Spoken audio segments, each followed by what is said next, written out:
Kweheria mĩhĩnga ĩrĩa ĩrathũĩtie rũhonge rwa ũgũri na ũtambia wa ndawa KEMSA nĩ gatagatĩ ka maũndũ marĩa kũringana na mũnini wa President Rigathi Gachagua thirikari ĩhotete gũkinyanĩria.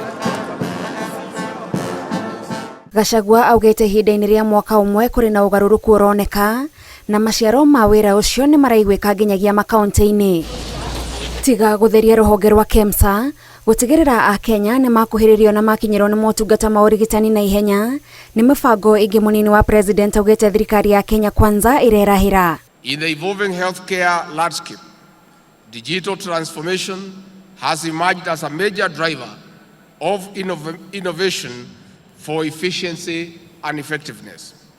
Digital transformation is not merely about adopting new tools. It is about transforming the entire healthcare architecture. It involves creating connected systems that facilitate seamless communication among healthcare providers, improvement of data accuracy, and ultimately enhance the overall quality of care.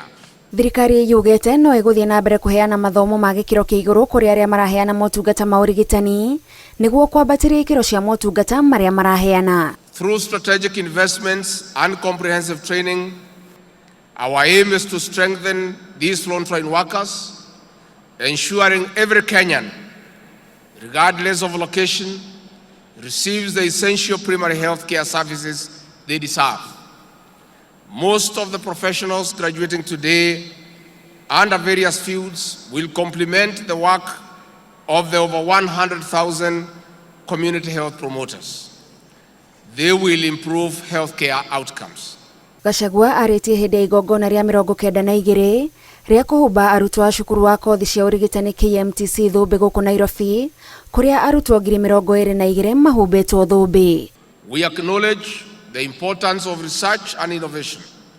This is central to reducing overdependence on imported technology as we cultivate and embrace homegrown solutions to health challenges. With the rollout of the UHC, we'll also review new insight in the endemic diseases. Being one of the colleges with the largest network of campuses across the country, we look forward to impact research pegged on crucial data that community health promoters are generating as they work at the grassroots. For us to achieve universal health coverage, we may have all the equipment, we may have all the hospitals, but without the human resource for health, we will not deliver health care. Ngĩribotera Inooro TV, njĩtagwo Gathoni Wanjihia.